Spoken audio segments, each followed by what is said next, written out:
साक्रीत पत्रकाराच्या घरावर चोरट्यांचा डल्ला, 3.25 लाखांचा ऐवज लंपास।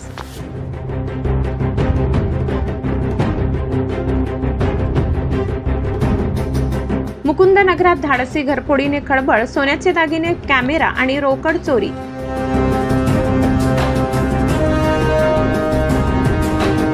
बंद घर हेरून चोरट्यांची कारवाई, साक्रीत 2 लाखांच्या चोरीचा तपास सुरू। साक्री शहरातील मुकुंदनगर परिसरात अज्ञात चोरट्यांनी एका पत्रकाराच्या बंद घरावर डल्ला मारत सुमारे 2,86,200 रुपयांचा ऐवज लंपास केल्याची धक्कादायक घटना उघडकीस आली आहे। या धाडसी घरफोडीमुळे परिसरात भीतीचे वातावरण निर्माण झाले असून नागरिकांमध्ये चिंतेचे वातावरण आहे। मुकुंदनगर येथील रहिवासी व पत्रकार जितेंद्र जगदाडे हे कुटुंबासह कामानिमित्त बाहेरगावी गेले होते। घर बंद असल्याची संधी साधून अज्ञात चोरट्यांनी मुख्य दरवाजाचे कुलूप तोडून घरात प्रवेश केला। त्यानंतर घरातील 12 ग्रॅम वजनाची सोन्याची चेन, सोन्याचे कानातील रिंग, सुमारे 72,000 रुपये किमतीचा कॅमेरा, चांदीचे बेले व शिक्के, पितळी मूर्ती तसेच 35,000 रुपयाची रोकड असा एकूण 2,86,200 रुपयांचा मुद्देमाल चोरून नेला। घटनेची माहिती मिळताच साक्री पोलिसांनी घटनास्थळी धाव घेत पंचनामा केला।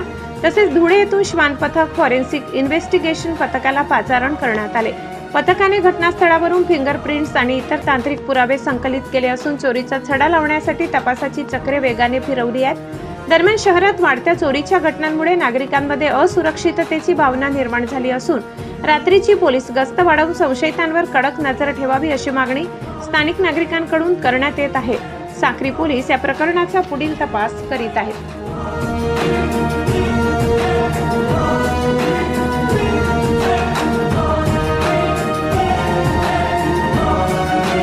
सम्राट V7 न्यूज साठी मुख्य संपादक रसिक गावित।